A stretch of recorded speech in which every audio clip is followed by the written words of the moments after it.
Fala aí pessoal, como é que vocês estão? Eu espero que vocês estejam bem. Aqui quem fala é Herreria, sejam bem-vindos ao canal. E vamos aí para mais um vídeo da série de análise técnica de A a Z. Sim, aquela playlist gostosa, cheia de conteúdo que a gente troca ideia, a gente conversa. Eu mostro para vocês aí praticamente tudo que eu aprendi nesses anos relacionado à análise técnica. A gente está começando com a parte de análise técnica clássica, bem os pilares, e a partir desses pilares, desses fundamentos de análise técnica, a gente vai começar a erguer o nosso castelo e a gente vai até indicadores, setups e tudo mais, tá? Obviamente, pessoal, antes da gente começar, eu não gosto muito de enrolar, mas eu preciso pedir para vocês se inscreverem no canal, ativar o sininho para não perder nenhuma novidade daqui, tá bom? E deixar o seu like, não custa nada e ajuda pra caramba, pessoal, o canal aqui. Ajudem a divulgar esse conteúdo para mais pessoas, tá? Se eu tô ajudando você de alguma forma, pessoal, e você quer retribuir, é essa forma de retribuir, beleza? Além disso, tem o link do grupo de estudos nosso aqui no Telegram, tá? Grupo gratuito, todo mundo conversa, a gente troca ideia praticamente o dia inteiro lá durante o mercado, sobre day trade, sobre swing trade, sobre, enfim, sobre economia em geral, a parte de mercado como um todo, beleza?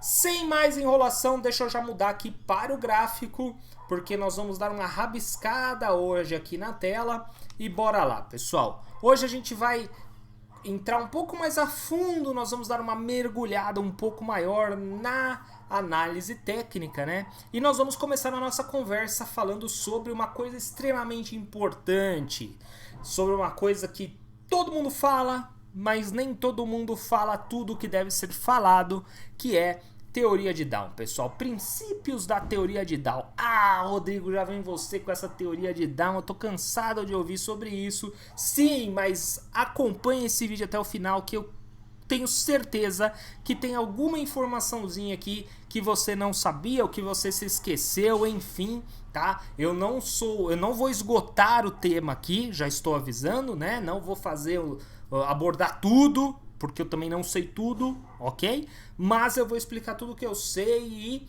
coisas que a gente não vê tão facilmente nos conteúdos deste oceano que é a internet, né?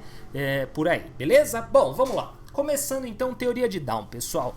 Quem criou os princípios da teoria de Down? Quem criou? Fui eu? Não, obviamente não fui eu. Foi um cara chamado Charles Down, pessoal, tá? Foi ele que criou todos os princípios da teoria de Down, por isso que chama-se teoria de Down, porque ele chamava Charles Down, né? Mas quem organizou todas essas teorias, quem transformou-as em uma coisa organizada e bonitinha, foi um cara chamado William Hamilton em 1922. As teorias de Down foram criadas lá no século XIX e depois de vários anos, esse cara, William Hamilton, foi quem as organizou e as começou aí a popularizar, na verdade, tá? Na época, pessoal, o Charles, ele tinha um sócio que se chamava Edward Jones. Sim, grave este nome, né? Edward Jones. E juntos eles fundaram uma empresa. Qual empresa eles fundaram? A Dow Jones Company. Sim, em 1882 ainda eles fundaram a empresa Dow Jones Company. Daí você já começa a falar, pô, Dow Jones Company, uma empresa? Ah, esse nome me é familiar, né? Mas enfim, vamos em frente. Na época, lá em 1882, sim, 1882, ele escrevia para um jornal, ele escrevia para o Wall Street Journal, um jornal famosíssimo, e ele publicava lá as suas ideias. E olha que coisa interessante, né, pessoal? Olha que doideira.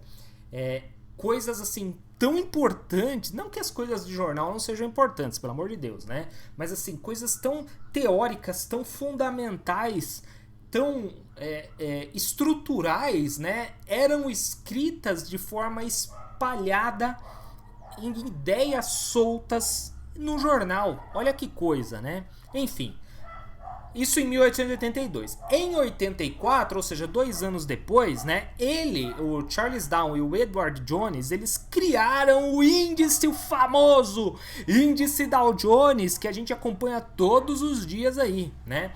E esse índice, na época, ele era composto só por 11 ações. Olha só, era uma média, né, do desempenho dessas 11 ações, tá? E esse índice, obviamente, acredito que vocês sabem, é um dos mais famosos e mais importantes do mundo até os dias de hoje, tá? Existem aí índices que representam mais a realidade do momento, a realidade econômica e tudo mais, como por exemplo o S&P 500, né, porque ele traz uma média de 500 empresas, mas o Dow Jones ele continua tendo a sua relevância gigantesca, é um dos mais importantes do mundo, sim. Hoje, obviamente, ele não traz, né, só 11 empresas dentro dele, é muito mais, mas ainda assim não é o que traz uma média maior aí, tá bom? Então, bom, mas vamos em frente, né? Então não tem nada a ver com o titio Charles. Vamos lá. Bom, e aí a gente fala, né? Mas por que são importantes os princípios da teoria de Dow, né? O que será que essa teoria de Dow tem de tão especial, né? E eu digo que são esses princípios, pessoal, da teoria de Dow que basicamente eles mantêm em pé a análise técnica clássica. Eu posso dizer, pessoal, que o esqueleto da análise técnica clássica são os princípios da teoria de Dow, tá? É isso. É basicamente isso, pelo menos esse é o meu entendimento. Se não tivesse teoria de Dow, a análise técnica clássica seria talvez aí uma geleia de carne jogada no chão, entendeu? É basicamente isso, espalhada por aí. É isso, tá? Bom, e aí a gente vai entrar agora exatamente nos pontos importantes, tá, da teoria de Dow. O primeiro ponto importante que a gente vai conversar aqui sobre essa teoria, né? E que geralmente isso a gente não vê por aí, pessoal. As pessoas não falam muito esse ponto. A gente ouve as pessoas falando de tendência primária, secundária, terciária e não sei o que. E isso tudo a gente vai ver daqui a pouquinho, tá? Mas esse primeiro ponto a gente não ouve tanto assim. E assim, a partir do momento que a gente entende, que a gente internaliza isso, esse primeiro conceito que eu vou falar para vocês, ele tem uma relevância tão grande, sabe? Que você fala, pô, mas por que ninguém fala disso? Entende? Mas enfim, né? Cada um. Bom, primeiro ponto é o seguinte, segundo o titio Charles, segundo Charles Dow, né? As ações, elas são integrantes de uma mesma espécie, né? Elas se comportam da mesma forma, elas caminham juntas com outras do mesmo setor e do mesmo grupo, tá? E com este caminhar juntos, a gente consegue formar uma média, tá? E aí a gente vai fazer uma pausa aqui na explicação para eu trazer um exemplo para ficar mais fácil para vocês. Vamos imaginar aqui a nossa realidade, tá? Bom, a gente sabe que no Brasil, né, no Ibovespa, enfim, no nosso mercado aqui, a gente só tem uma bolsa no Brasil, né, que é a B3. E os bancos têm uma força muito grande, uma representatividade muito grande aí na nossa bolsa aqui nacional, tá? Então nós temos o Banco do Brasil, nós temos Itaú, nós temos Bradesco, nós temos Santander, nós temos Banrisul, nós temos Banco Inter, nós temos Banco Pan-Americano, enfim, nós temos um monte de bancos, beleza.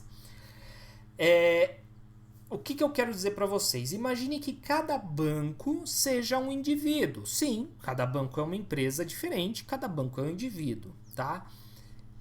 E cada banco é um indivíduo de uma mesma espécie.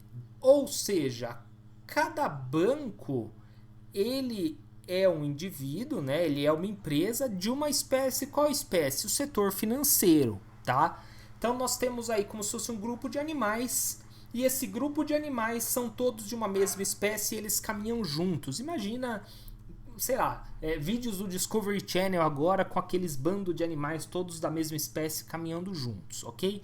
Quando um vai para a direita, todo mundo vai para a direita. Quando um vai beber água, todo mundo vai beber água. Quando um foge, todo mundo foge e assim por diante. É esse basicamente o comportamento que nós temos hoje, e desde a época do Down isso não mudou, né? No mercado, tá? As ações do mesmo grupo, os ativos do mesmo grupo, eles tendem a andar juntos, tá? E com este andar juntos, isso daí se transforma numa média. E essa média é justamente o índice, pessoal. Como, por exemplo, o próprio índice Dow Jones, né? Que eu acabei de falar, ele era uma média de 11 ativos na época, né? Que ele foi criado, né? Ou então, um índice de setor, tá? Então, por exemplo, aqui no nosso exemplo, tá? Vamos por aqui, por exemplo, Banco do Brasil. Bom, Banco do Brasil no dia de ontem, pessoal, hoje é dia 18 de setembro de 2021, sábado, tá? O mercado tá fechado. Mas ontem, na sexta-feira, dia 17, o Banco do Brasil caiu 1,80%, tá? Itaú, vamos por Itaú aqui, TUB4. Itaú caiu 2,39% no dia de ontem. Muito bem. Santander, vamos por Santander, caiu aí 1,86%, beleza. Bradescão da Massa caiu mais, Bradescão da Massa caiu 3,61%, BID 11 caiu 7%. Bom, enfim, tem essas instituições, tem diversas outras instituições financeiras aí, tá? E todas elas pertencem à mesma espécie. São indivíduos que pertencem à espécie das instituições financeiras. E o caminhar delas juntas, vocês observam que uma caiu, todas caíram, pessoal. Todas as instituições que eu mostrei para vocês caíram, tá? Essa é a regra. Tem exceção? Tem exceção. Às vezes ocorre uma exceção, mas é exceção, tá? A regra é todo mundo andar junto. Todo mundo na mesma espécie está andando junto. Ok, todas caíram. Dá para tirar uma média disso daí? Sim, dá para tirar uma média. E essa média é justamente o IFNC.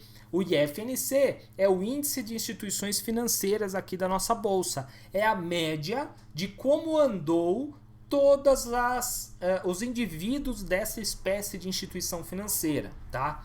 Por isso que eu gosto tanto de olhar o IFNC, por isso que eu olho o IFNC todo dia, porque é essa média. E as médias, esses índices para o Dow Jones eram muito importantes, tá? Então nós temos aí, Rodrigo, tem só o IFNC? Não, a gente tem índices aí, né?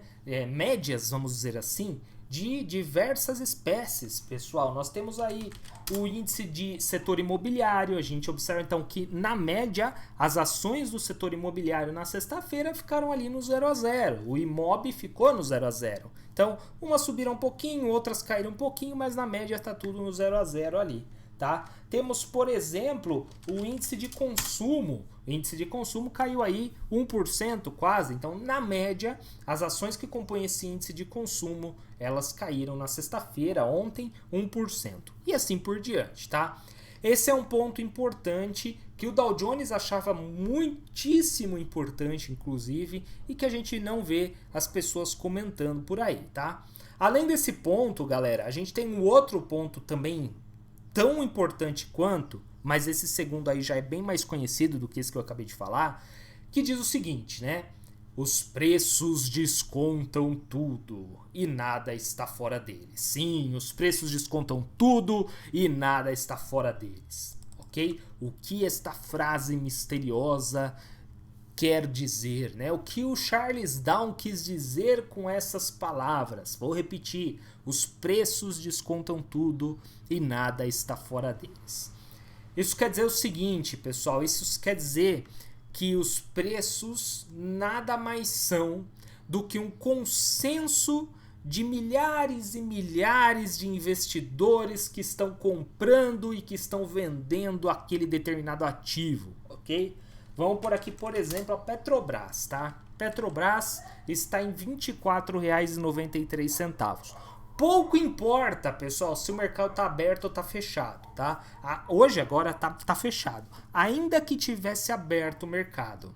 Isso significa que nesse instante, são 9 horas e 19 minutos aqui, agora, tá? Vamos supor que o mercado está aberto, vamos supor que seja um horário que as negociações estão ocorrendo, são depois das 10, tá? Enfim, não importa. O que importa é que nesse instante, neste momento, milhares de pessoas comprando e vendendo Petrobras, houve um consenso de que o preço justo da Petrobras fosse R$ 24,93, tá? E aqui eu tô falando nesse consenso, não importa o tempo gráfico, não importa qual é o preço, né, que nós estamos aqui trazendo o exemplo 24,93, não importa qual ativo, eu tô falando isso aí para todos, não é só para Petrobras, não é só para a faixa dos 24,93, não é só para o gráfico diário, podia ser um gráfico semanal, podia ser um gráfico de 60 minutos, podia ser um gráfico de 1 segundo, podia ser um gráfico de Renko, gráfico de TIC, não importa. O que importa é que neste momento houve um consenso de que o preço justo do ativo valesse, né, R$ 24,93, ok?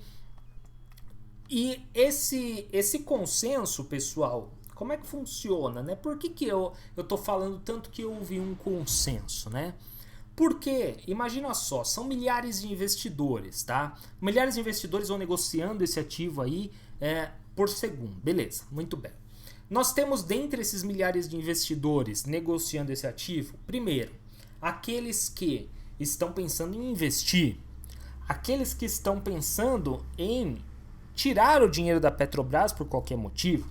Nós temos aqueles que são leigos, nós temos aqueles que estão pensando em fazer swing trade, nós temos aqueles que estão pensando em fazer day trade, nós temos aqueles que estão pensando em fazer scalp, nós temos aqueles que estão querendo montar uma operação estruturada, então eles de repente estão fazendo long and short, estão comprando PET 4 mas vendendo PET 3, ou vice-versa, ou estão vendendo PET 4 e comprando PRIO, ou vice-versa, enfim.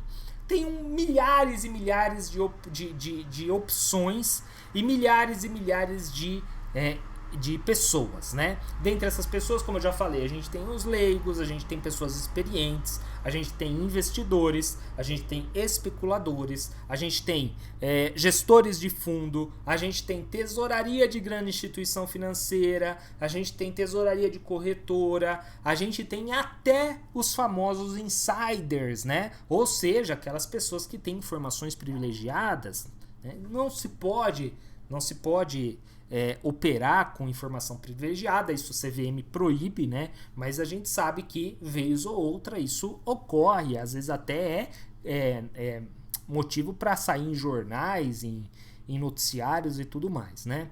Então, tudo isso, pessoal, imagina só essas milhares de pessoas, cada uma com uma intenção, cada uma analisando um ponto da Petrobras diferente, cada uma estudando ativos sob um prisma diferente, ok? Isso significa que, nesse momento, essas pessoas tiraram por média que o preço justo é R$ 24,93, entende? Então, olha que coisa interessante, né? Olha que coisa interessante. Então, por conta dessa média toda, a gente consegue afirmar, sim, que no preço já está incluído todo e qualquer evento futuro, porque nós temos todos os tipos de pessoas, com todos os graus de conhecimento, com todos os poderes aquisitivos, com todos os objetivos, investindo na Petrobras nesse momento, negociando esse ativo nesse momento, comprando e vendendo. Por isso que dá para se afirmar que tá tudo previsto no preço, tudo está descontado aí no preço, nada está fora do preço, inclusive os eventos futuros, porque se eu sou um investidor, um gestor de fundo, enfim, qualquer que seja o meu objetivo, eu já estou pensando lá na frente, falo, bom, pelo andar da carruagem, Petrobras vai apresentar um lucro assim, não sei o que, o cenário é esse, então eu acho que ela deve valer R$27, eu estou comprando agora porque eu quero que esse ativo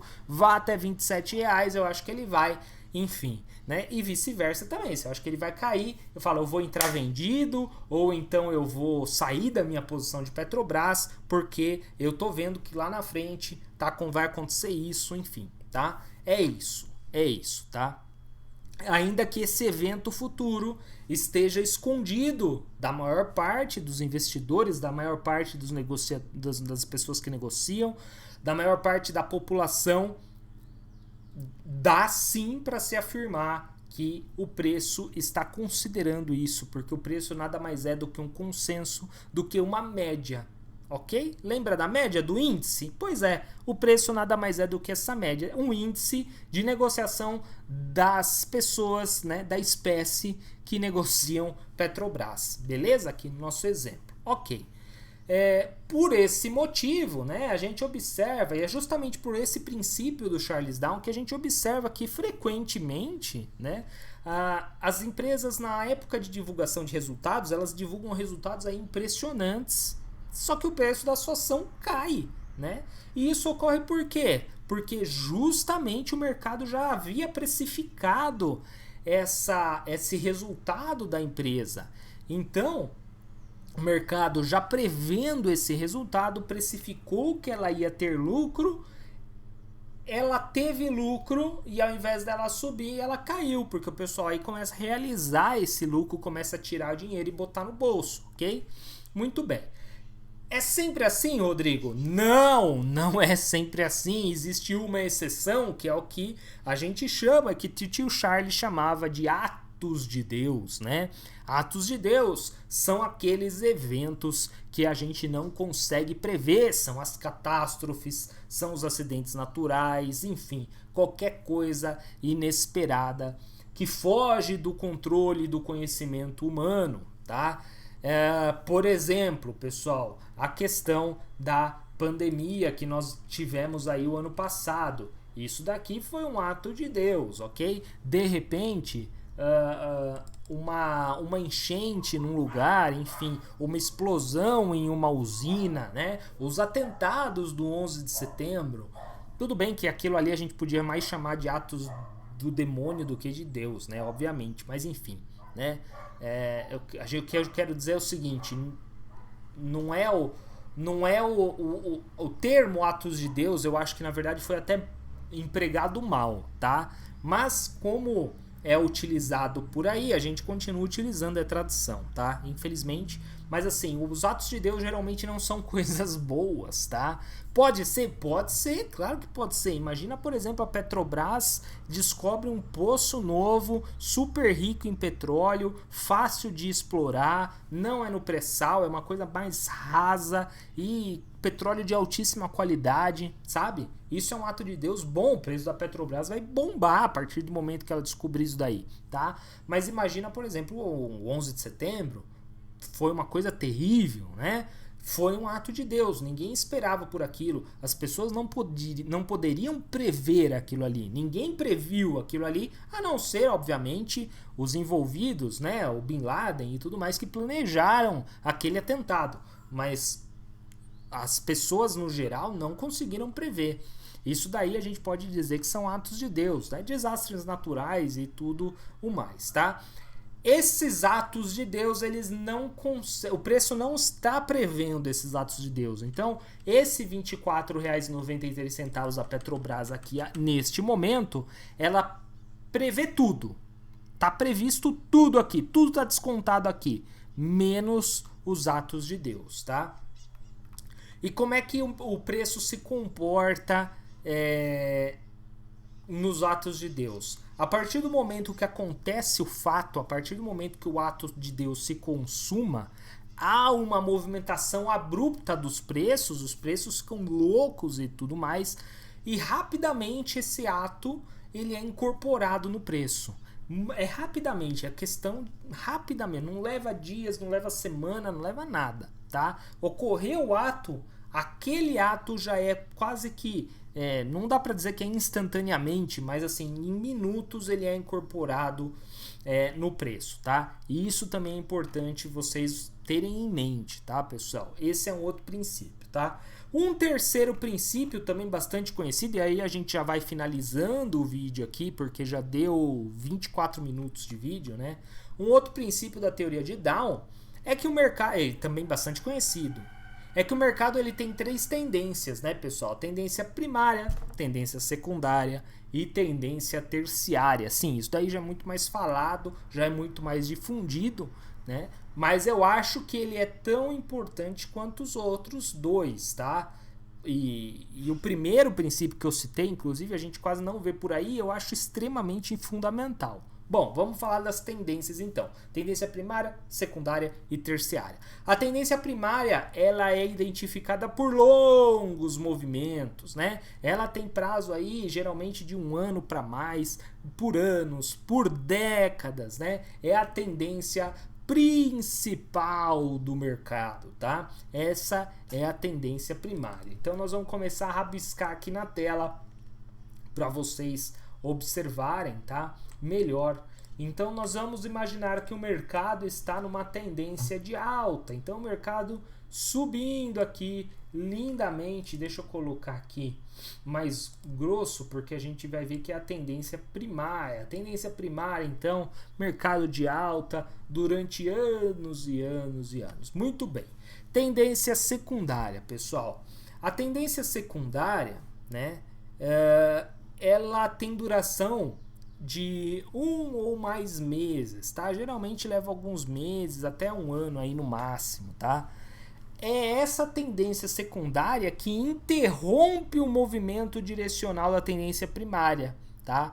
Mas depois ela já reverte esse movimento, tá? Essa direção no sentido da tendência principal, ok? Geralmente, pessoal, a tendência primária, para ficar mais fácil de vocês observarem, tá?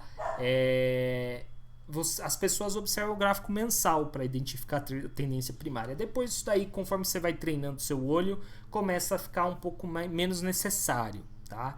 Mas para facilitar, quer saber a tendência primária, vai para o gráfico mensal, ok? Já a secundária, você vai para o gráfico semanal e você vê como é que está lá o mercado naquele momento. Então imagina só aqui uma tendência primária de alta, de repente o mercado começa a ceder aqui, ó, fez uma tendência secundária, ok? Depois essa tendência secundária ela vai se dissipar a partir de determinado ponto e o ativo vai voltar a seguir a sua tendência primária lá para cima, tá? É isso geralmente o que acontece. Aliás, é isso o que acontece. Muito bem. E além da tendência primária e da tendência secundária, nós temos a tendência terciária, né? E a tendência terciária, elas são as correções que vão ocorrendo na tendência secundária. Elas chegam a durar aí alguns dias, até algumas semanas, a coisa assim, e o gráfico mais fácil para a gente identificar essas tendências terciárias, já que a primária é mensal, secundária é semanal, terciária é o gráfico diário, tá? Então, no caso, pessoal, e aí a gente começa a entrar já num outro assunto que a gente vai aprofundar mais pra frente, são os fractais, tá, pessoal? São os fractais. O que a gente consegue observar? Vamos fazer o seguinte, a tendência terciária, só para terminar de exemplificar aqui para vocês, pessoal, é o seguinte, tá?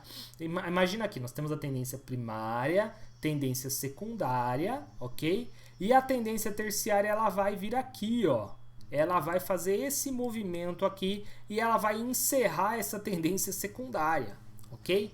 Então, a gente vai observar, pessoal, e isso a gente vai aprofundar mais para frente no próximo vídeo, que toda tendência primária, ela tem uma tendência secundária e uma terciária dentro dela.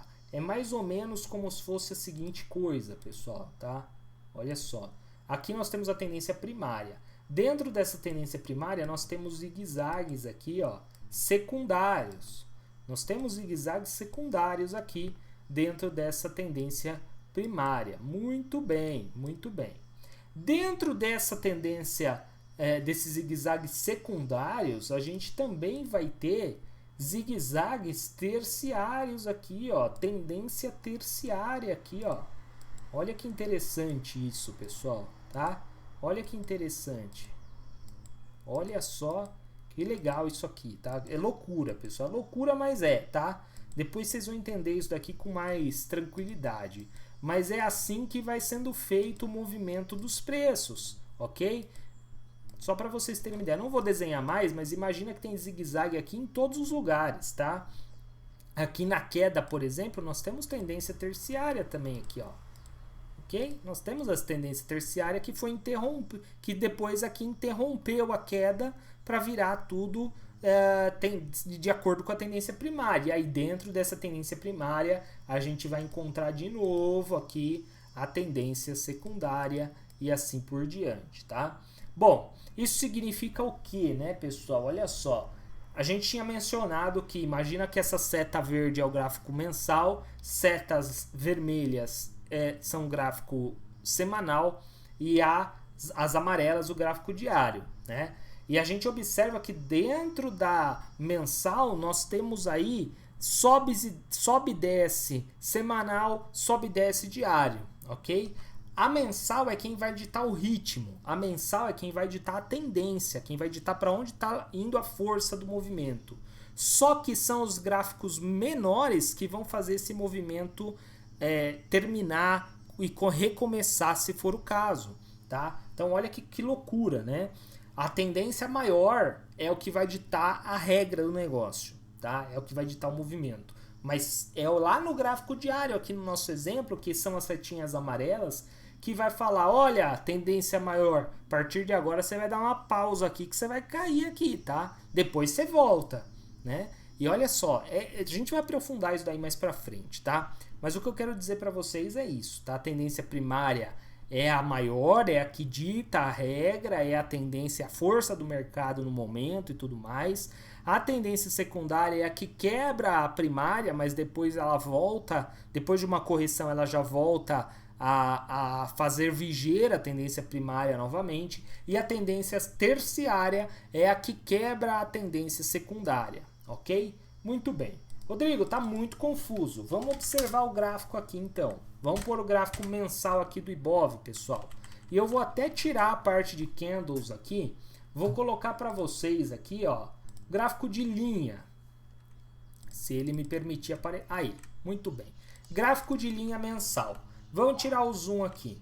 Qual que é a tendência do Ibov primária, pessoal? Independente de qualquer coisa. Ah, Rodrigo, como é que eu identifico tendência? Já conversamos sobre isso, tem vídeo aqui no canal. Dá para identificar tendência com topos e fundos, dá para identificar tendência com linhas de tendência de alta, linha de tendência de baixa, dá para identificar tendência com indicadores, com médias móveis, né? E também dá para identificar tendência batendo o olho, pessoal. Olha só, se a gente pegar aqui do começo do gráfico até o final aqui, até agora, a gente observa que o Ibov saiu aqui do fundo e está aqui em cima. Se a gente fizer uma linha ligando esses pontos, a gente observa o que, pessoal? Qual é a tendência do gráfico? Tendência de alta. Essa é a tendência primária. Olha, a tendência primária do Ibov sempre foi de alta. E geralmente isso ocorre com a maioria dos ativos ou com grande parte dos ativos. Por quê? Porque num longo prazo, uma boa empresa, né, ela tende a se valorizar com o tempo. Vamos trazer um outro exemplo aqui. Vamos pegar Itaúsa, por exemplo, tá? Olha aqui Itaúsa. Lá desde o histórico que a gente tem aqui, do começo do histórico até agora. Olha só. Tendência primária de alta. Essa bagaça só subiu, pessoal. Só subiu, tá? Desde 94 até agora. Quer outro exemplo? Vamos pegar outro exemplo. Vamos pegar, por exemplo, a Vale, tá? Vamos ver se a Vale está em tendência primária de alta. Olha aqui que interessante. A Vale ela já tem aqui uma queda um pouco maior, né? Mas ela no gráfico mensal, ela saiu daqui e veio para cá, né? Dá para dizer que é uma tendência primária de alta e isso daqui é uma tendência secundária. Olha que interessante, né? E a tendência secundária ela foi até onde? Até onde a tendência terciária permitiu. A partir desse momento a tendência terciária falou, tendência secundária, daqui para frente você vai para cima. E aí ela acompanhou a tendência primária, tá? Essa é a tendência primária. Vamos voltar aqui para o Ibov. Se a gente jogar agora o gráfico semanal aqui, pessoal, a gente observa aí que as coisas já mudam um pouco de figura, né? Se eu tirar o zoom e traçar daqui até aqui, a gente vai ter a mesma visão do gráfico mensal. Perfeito. Mas no gráfico semanal, a gente observa que teve quedas mais fortes, né? A gente observa aqui, por exemplo, esse movimento, a gente observa esse movimento, a gente observa esse movimento, a gente observa todo esse movimento, enfim, né? E essas quedas aqui, elas são a tendência secundária, ok? Da tendência principal, que é de alta. A tendência principal continua sendo de alta, mas nós temos essas quedas fortes aqui, que são as tendências secundárias, tá? E no gráfico diário a gente vai ver as tendências terciárias, e aí fica uma loucura para a gente ficar traçando tendência terciária aqui em tudo. Mas é a mesma coisa, pessoal, tá? Afastei todo o zoom do gráfico aqui. A gente vai ter a tendência primária aqui, ok? A gente vai ter as tendências secundárias que a gente tinha mencionado aqui, ó. Tá vendo as tendências secundárias aqui? Pode-se dizer até que é uma secundária aqui, ó, tá? E depois nós vamos ter as tendências terciárias, pessoal. E as tendências terciárias são o quê? São os zigue-zagues menores aqui, ó. Esse monte de zigue-zague aqui são tendências terciárias, tá? Olha aqui, ó, tendência terciária falando, ó, a partir de agora você vai parar a tendência secundária. Eu só quero, deixa eu pôr mais fininho aqui, que você suba, né? E aqui a tendência terciária falou, ó, tendência secundária, daqui para frente você vai cair, ó. E aí a tendência secundária caiu, enfim, né? Olha que interessante isso, ok? É isso aí. Nós vamos nos aprofundar mais sobre as tendências, pessoal, sobre essas fases, né, do movimento do preço de acordo com a teoria de Down, principalmente a fase da tendência primária, que é extremamente importante. A tendência primária é a mais importante que tem, tá? Nós vamos fazer isso daí no próximo vídeo. Esse vídeo aqui, deixa eu ver quanto tempo que já tá. 36 minutos de vídeo, já ficou muito longo. No próximo vídeo a gente vai falar sobre particularidades aí da tendência primária que vocês têm que saber, que são extremamente importantes, beleza? Galera, de novo, agradeço por vocês terem assistido o vídeo até aqui. Se esse vídeo foi importante, se ajudou vocês de alguma forma, não se esqueça de deixar o like, de se inscrever no canal e ativar o sininho. Compartilhe o vídeo também se você quiser, para ajudar esse canal a ser divulgado. E eu vou ficando por aqui. Um forte abraço a todos, até mais, valeu, falou pessoal, tchau, tchau.